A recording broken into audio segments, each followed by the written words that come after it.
जय हिंद, वंदे मातरम। भैया हमारे दुकान पे आल हुआ फौजी मनमौजी, इनकर बहुत बढ़िया जलवा लइकन के तैयारी करावाना बेचारू जा हर ग्राउंड पे पहुंचा ना, हर जगह पहुंचा ना, कौनो ऐसा क्षेत्र ना हो जहाँ ना पहुंचन होगा। ये देखा तिरंगा वाली किट देखना है तो किट पे फिदा हो गल हुआ। इनकर जलवा देखा एक बारे में पता सकल भैया।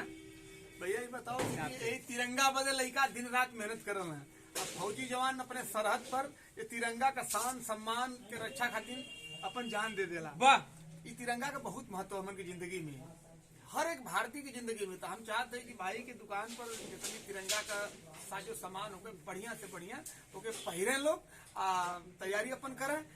बाबू भाई के बहुत बहुत धन्यवाद है कि हम जो तो ना इली हमें बताऊंगा कि भाई साहब आइए थोड़ा सा हमारा एक जो है स्पीच हो जाए। तब स्पीच का भैया तो खुद काफी हुआ, इनका यूट्यूब चैनल करीब काफी प्रोग्रेस करते भाई। आप चाह कि भाई यही तो दिन दुना रात चौगुना तरक्की करें। और एक साथ हम कह चाहते कि हमारे भाई लोग इधर कैमरा लोग आए हैं, तैयारी करने वाले भाई हैं। तो आप लोग बाबू स्पोर्ट, बाबू स्पोर्ट्स और यार जंक्शन के बगल में है भाई का सैंक्शन है। एकदम चारों तरफ चंदौली से लेकर के सैदपुर गाजीपुर बलिया तक लेकर आवला कि नहीं, बहुत सस्ता सामान मिला और दुकान पर एक से एक वैरायटी हुआ है। दिखा वैरायटी दिखा भाई, देखा तिरंगा देखा भैया। मरना है तो मरो अपने वतन के लिए, मरना है तो मरो अपने वतन के लिए, क्यों मरते हो दुल्हन के लिए।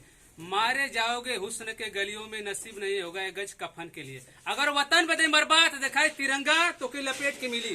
ये तिरंगा में लपेट के बा कौन लड़की के चक्कर में लाल पियर हरियर के चक्कर में मर बा तो बाबू कहीं सार मरे कर लड़की बदे मर गिला, बुजुर्ग वाले वतन बदे मरा।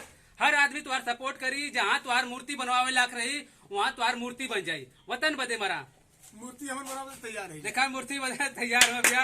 भारत माता की जय, भारत माता की जय। देखा ललकार है कि एक बार फिर से अग्निवीर आवत है। कब कहिया आवत है वो भर्तिया बस फरवरी के बाद लइकन का जोश टूटा था। बाकी हम कहा थे कि लइकन का जोश टूटे के ना चाहिए, अंदर जो हौसला तैयारी जोश और जुनून के तैयारी करा। हमारे मित्र हम दिखा दे बेचारो तैयारी करना, आर्मी में हम तैयारी करना भाई।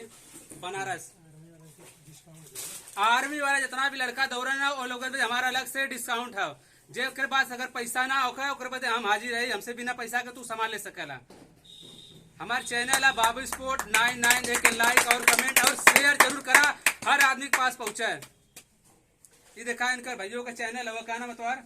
फौजी मनमौजी। इनकर देखा फौजी मनमौजी, इनकर इतनी बढ़िया जलवा है जहाँ खड़ा हो जाइए वहाँ से लाइन शुरू हो जाए।